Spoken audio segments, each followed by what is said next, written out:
So thank you all for joining us today. You obviously know why you're here.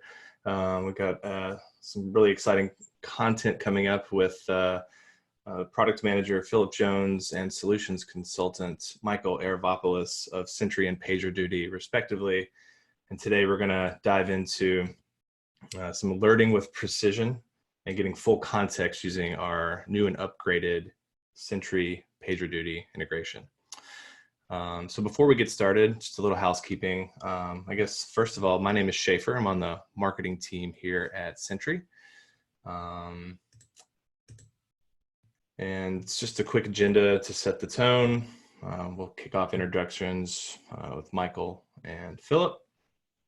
They will dive into how to implement the PagerDuty Sentry integration and investigate some low and high urgency error alerts. And then we'll ultimately use the integration for full exception context before time at the end for questions with Phillip and Michael, who are live on the call right now. Quick introductions about who you're going to be hearing today. Phillip Jones, the product manager on the ecosystems team here at Sentry. And Michael Aravopoulos is a solutions consultant on the PagerDuty team. This webinar will be recorded, and during the webinar, if you do have any questions, there is a Q&A section, as I'm sure you've all become very aware of over the last month or two. Just feel free to pop your questions in there, and we'll get to those at the end of the webinar. Without further ado, I will hand it over to Michael and let you all enjoy watching this integration. Thanks for the introduction, Schaefer. So just to quickly restate, my name is Michael Aravopoulos, and I'm a solution consultant at PagerDuty. And we're all as a team here very excited to talk to you about the integration between PagerDuty and Sentry. PagerDuty is a SaaS platform that's designed to alert clients about disruptions and outages in an organization and to expedite their remediation with automation, with machine learning, with visibility, and insights to analytical information in the form of reports. And I'll quickly let Phillip introduce Sentry. Thanks, Michael. This is Phillip. I'm a product manager here at Sentry. If you haven't heard of Sentry, we are a cloud-based error monitoring platform that helps software teams discover, triage, and prioritize errors in real time. Instead of waiting for a user to write into support with a problem, we proactively alert engineering teams when an error occurs in real time and provide them with all the context about the error so they can triage and resolve it accordingly. And with that, I'll hand it back to Michael, and he can go over how to set up the integration. Thank you, Phillip. Yes, so with the integration between these two platforms, you'll be able to see how responders can effectively be provided with that full view of information. They'll be alerted according to the escalation policies that you configure inside of PagerDuty. They'll be prioritized based on urgency and alert severity. And we'll be able to engage with the right people at the right time with all of the necessary information to help those individual responders bring that issue to a close as quickly as possible. Now, in this demonstration, we're going to take you through an example of a couple of problems that befall upon an online web application that we have, and how these issues can be effectively handled with the PagerDuty Sentry integration. So let's get started. Now, the first thing that we want to show you is just how quick and easy it is to set up the integration between Sentry and PagerDuty. In the Sentry integration settings, you add your integration by choosing PagerDuty from the list that becomes available. And it brings you to the Connect Sentry and PagerDuty form. You'll need to ensure that you have a PagerDuty account set up so that you can enter your PagerDuty credentials and then log in. Now, if those credentials are associated with more than one PagerDuty account domain, You can then simply select the account that you want to associate to Sentry, and you're done. The integration is that simple. When that is complete, you can then set up your Sentry alert rules in association with the PagerDuty services that are available in the account. And when you have all that set up, you're ready to go. The example web app that we're going to be referring to is called the Phone Booth Boutique. And that showcases and gives customers the opportunity to purchase a select type of high-end mobile phone, and at a very fancy discounted price point too. Now, our user has gotten word of this web app, and he's very excited about the prospect of purchasing a high-end mobile phone from here. Now, upon entering the website, they see the list of phones that are available to them. And for example, they come over here and they click on the phone details. And this will provide more information about the devices that are available. Now, you can see here our user, in performing this action, one of the things that has befallen upon this action is the lack of detailed and proper rendering of information in the section that needs to be rendered at the bottom of the page.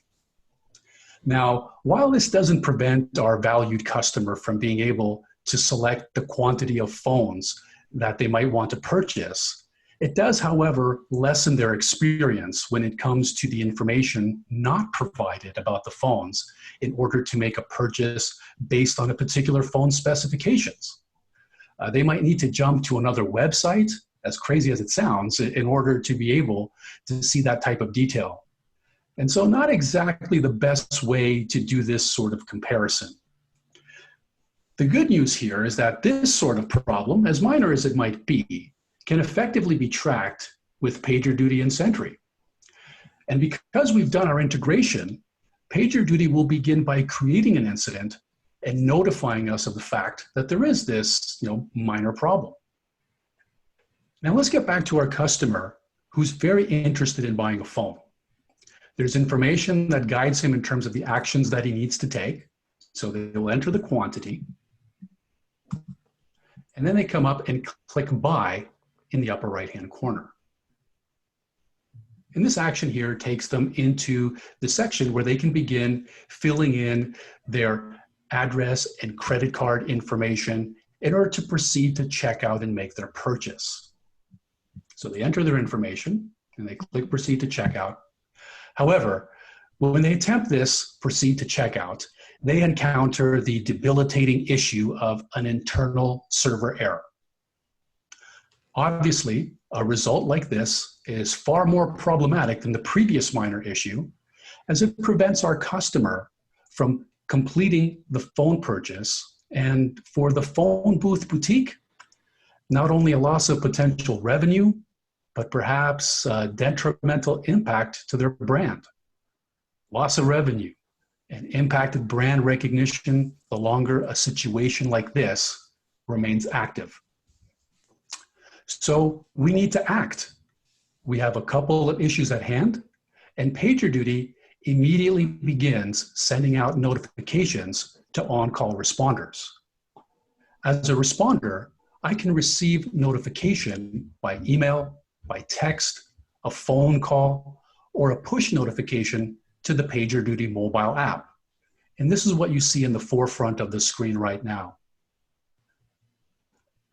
Now for our other more critical incident, which we'll look at through the PagerDuty web UI. Again, we get an understanding of its priority and its urgency. Our responder, Michael, has been assigned to this incident and has received that notification from PagerDuty.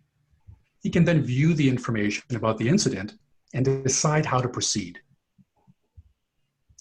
He'll acknowledge the incident, and then he can further investigate into the full contextual details that PagerDuty provides. Upon selecting the details of the incident, Michael can see, for example, more information. The priority of it, it's a priority 1 incident of high urgency. It's affecting the Phone Booth Boutique application. And there's information about the details of this incident provided below.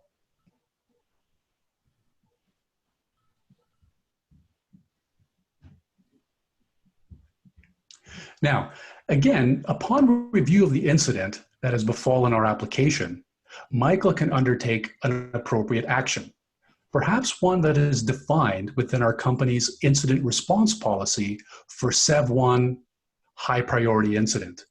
And as this is a SEV1 priority, critical severity, and high urgency incident, and in PagerDuty, I can take an action to immediately and automatically mobilize our response team given the situation.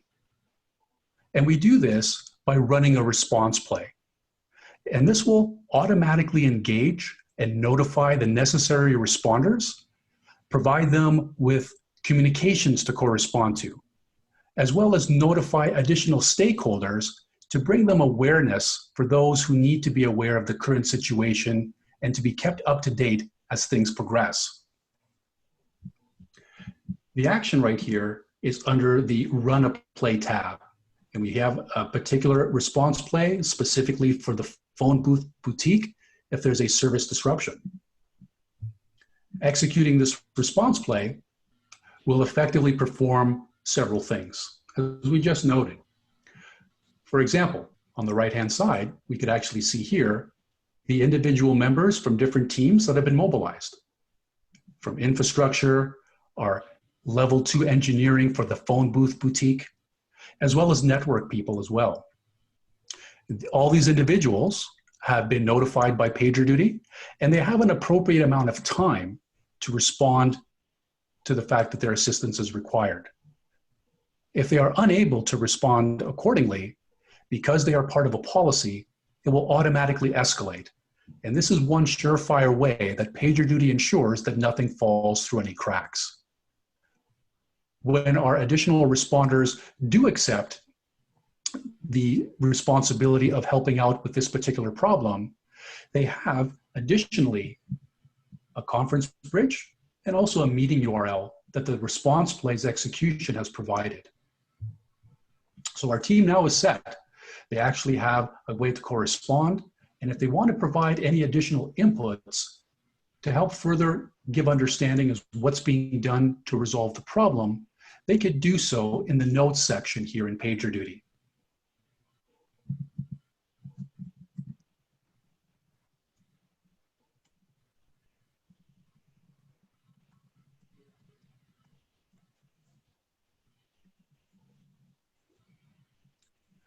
So our technical team is now set. We also mentioned about the fact that we have stakeholders that can be notified as a result of running a response play. And that information is listed here in the status updates section. When we look at our stakeholders, our executive team, here you can see the list of individuals that have been automatically notified by PagerDuty, which has accordingly provided them with the default understanding of a status update, telling them that there is a problem with the phone booth boutique and that a response team has been mobilized and is currently working on the issue at hand.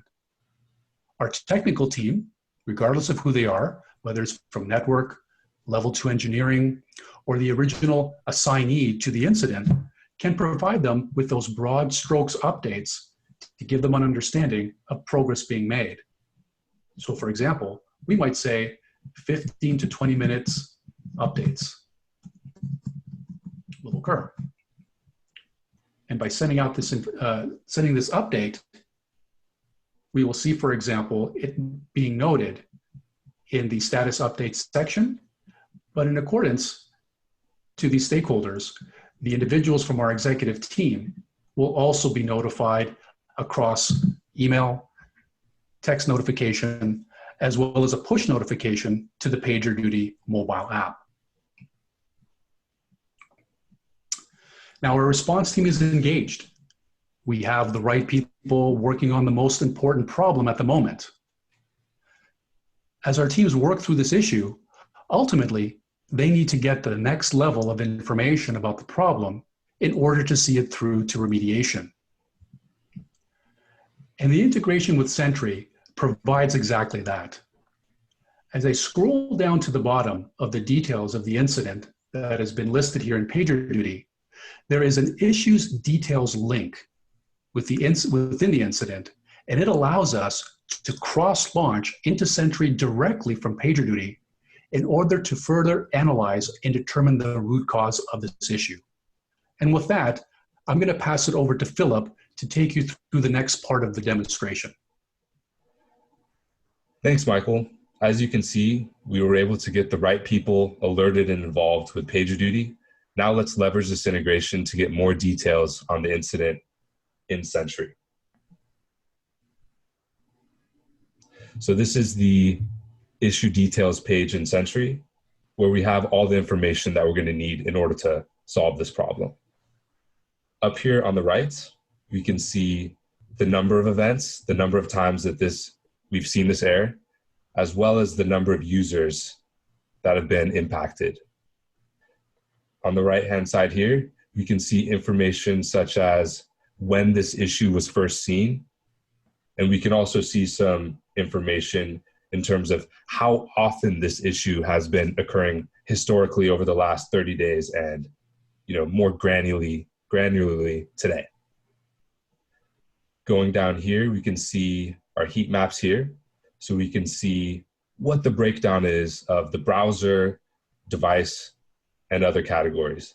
In this particular case, we see that it looks like it's mostly occurring in Chrome, but it happens a little in Safari as well. Good information to know while you're debugging.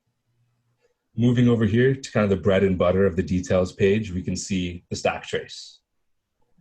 So in this particular case, it looks like on line 97, we are trying to do a file write and unsupported operation not writable. So it looks like we probably don't have the correct permissions to write that file. Good information. I think we probably can solve this error with this information here. Scrolling down past these event properties, we have breadcrumbs, which is very valuable because this actually shows the actions that the user took leading up to the exception, which can give us valuable insight into exactly why things are going wrong. Now that we have the context that we need in order to solve the problem, the next thing we might want to do is find out exactly who that we can ask to help us out with this. So this is where the suspect commits feature comes in.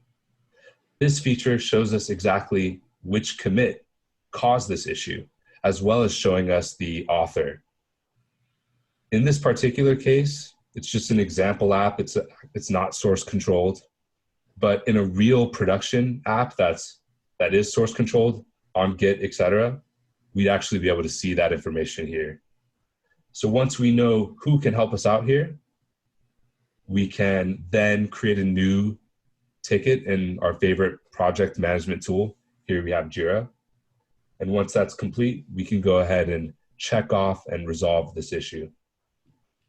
And there you have it. Once you've resolved in Sentry, you can effectively close everything out. So from error to alert all the way down to resolution, this is how teams can utilize this integration to make their workflows more efficient. And most importantly, we're keeping users happy and free of errors throughout the process. We had fun walking you through this demo, and I'll pass it back to Schaefer for a Q&A session.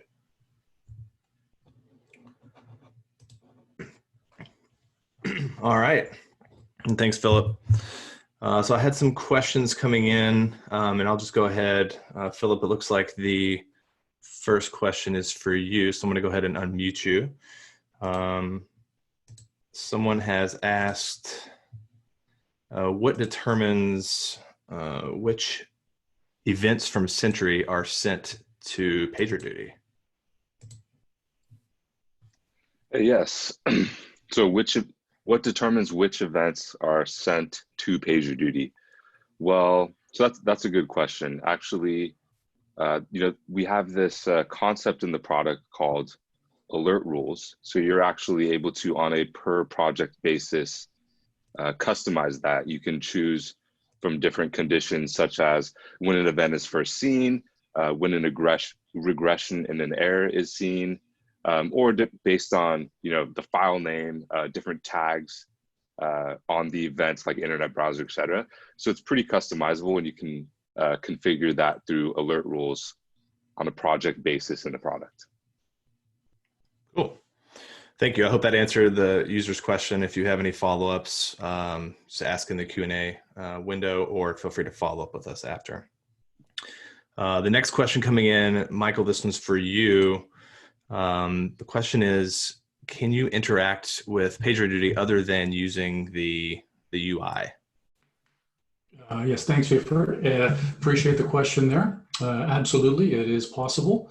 PagerDuty actually provides a number of ways to programmatically interact with it. And that is with either a RESTful API, using our Events API, as well as webhooks in order to be able to send information to PagerDuty. So we basically have an opportunity to address that via these three different approaches that we have programmatically. Cool. Looks like we've got another one coming in. Philip, this one's for you. It looks like, does this integration support sending events to multiple PagerDuty services? Yes. So, yeah, we're able to detect. We're able to detect and let the user input which specific PagerDuty services they want to send each alert to, and it kind of ties in actually a little bit to the first question as well. So, in the alert rules, you can configure which conditions that you'd like to trigger these incidents to be created in Sentry, and you can actually select the specific PagerDuty service you want them to be routed to as well. Got it. Cool.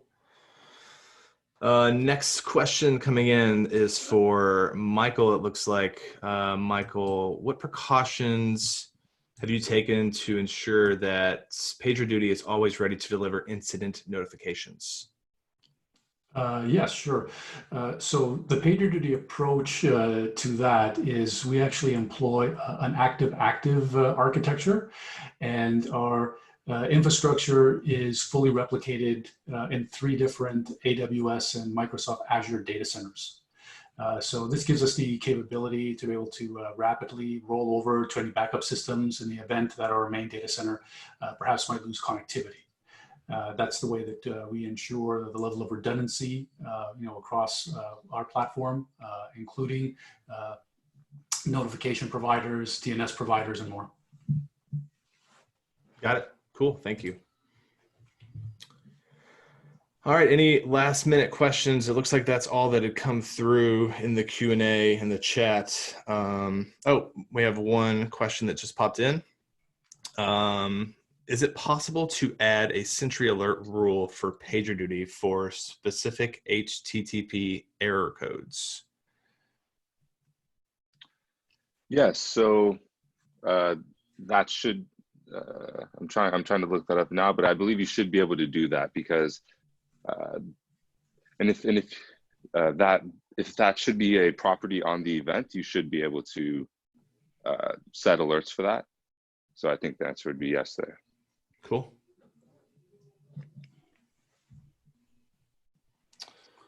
All right. Unless another question comes in the next 15 seconds, I think we will wrap things up. I want to thank all the attendees for joining us today. I know you're probably flooded with lots of digital options during this crazy time. So thanks for deciding to spend 30 minutes with us today. We really appreciate it. This webinar will be hosted on both company websites after the fact, so you can access it on demand. Again, thanks for joining us. Everyone stay safe, and we'll see you again soon.